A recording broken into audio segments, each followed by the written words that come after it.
Dunia yang kita tinggali hari ini seolah menjelma tumpukan angka. Kita bangun hanya untuk mengejar target, menghitung laba, dan mengukur keberhasilan dari apa yang sanggup kita simpan di dalam saku. Manusia perlahan direduksi menjadi sekedar deret nominal dalam kolom transaksi. Dan terkadang saya pun merasa terjebak di dalamnya. Berlari terlalu kencang hingga kehilangan arah tentang apa sebenarnya yang sedang saya cari.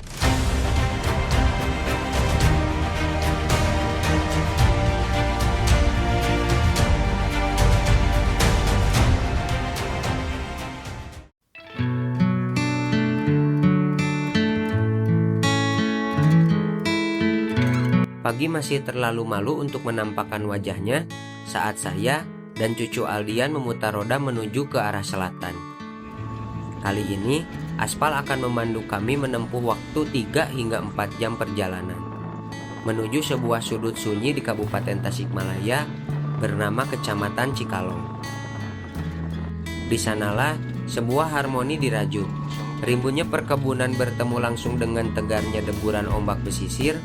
Di Cikalong, waktu seolah berbaik hati untuk berjalan lebih lambat, mengizinkan manusia untuk tetap menggantungkan napas pada kemurahan tanah dan airnya. Perjalanan ini bukan lagi urusan niaga, melainkan sebuah janji untuk menemui seorang guru kehidupan, yaitu Pak Saifuddin, atau biasa kita panggil Pak Saep. Bagi yang belum tahu, Cikalong adalah penjaga ujung selatan Kabupaten Tasikmalaya. Ia berdiri berhadapan langsung dengan luasnya Samudra Hindia. Dihapit oleh Kecamatan Pancatengah di utara, Kabupaten Pangandaran di timur, dan Kecamatan Cipatujah di barat. Lewat bentangan jalur lintas selatan Jawa, urat nadi ekonomi mulai berdenyut, membuka jalan bagi pesona alamnya yang perlahan memanggil para pendatang. Tiba-tiba, perut kami yang meronta memaksa kami menepi di sebuah dermaga sunyi. Di hadapan lautan yang tak bertepi, cucu membuka bekal sederhananya yang ia bawa dari rumah.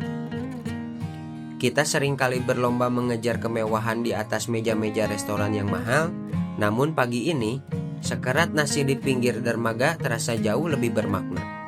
Bukankah bahagia itu sebenarnya sederhana? Ia bukan tentang semewah apa yang kita santap, melainkan sedalam apa rasa syukur yang kita dekap di bawah langit raya yang membentang tanpa sekat.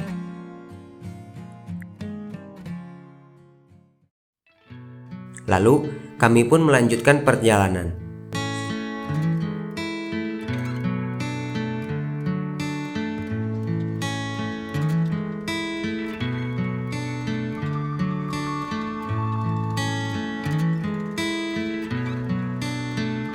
Hingga akhirnya, laju mesin harus diberhentikan di batas jalan, membiarkan langkah kaki ini mengambil alih peran.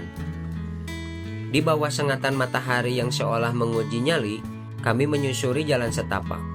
Namun, jarak tak lagi terasa menyiksa karena kami tahu ada kehangatan yang sudah menunggu kami di ujung sana. Setibanya di rumah Pak Saep pun tidak ada di rumah. Rumahnya tampak sunyi dan kosong.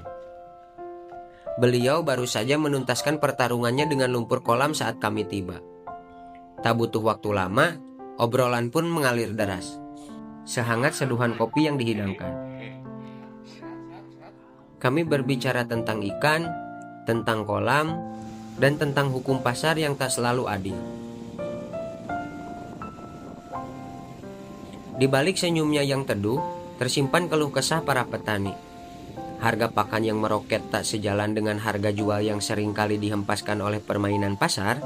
Mereka dipaksa bertahan di arus deras, yaitu di antara cuaca yang tak menentu dan ego penguasa yang kerap lupa pada keringat yang jatuh di kolam-kolam ini. Rumah ini bukanlah tempat yang asing bagi saya. Saya sudah berkali-kali singgah, hingga membawa anak, istri, ibu, hingga kakak saya. Namun, ada satu sesak yang selalu menyelinap setiap kali saya menatap pekarangan ini, yaitu almarhum Bapak. Beliau sangat ingin berkunjung ke sini. Beliau sering mendengar cerita bahwa bagi saya, Pak Saeb bukan hanya sekedar konsumen, tapi keluarga. Namun takdir memiliki garis yang tak bisa dibantah. Bapak berpulang sebelum kakinya sempat menjejak tanah ini. Hari ini pun, setiap helaan napas saya di Cikalong seolah membawa rindu beliau yang tertinggal. Lalu, Pak Saeb dengan ketulusannya yang biasa selalu membekali saya kelapa muda, sebuah ritual yang tak boleh terlewatkan. Karena ia tahu, Aksara, anak pertama saya di rumah, akan bersorak kegirangan saat melihat papahnya pulang dan berseru, "Wah, ini kelapa dari Abah Aeb." Begitu ungkapnya.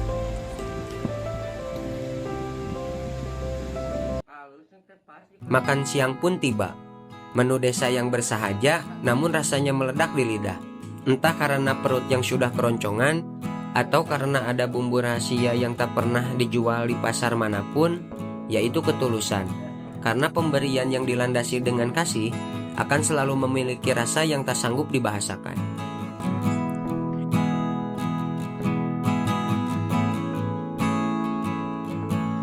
Waktu mengingatkan kami untuk beranjak, membawa punggung ini menjauh, kembali pada realita.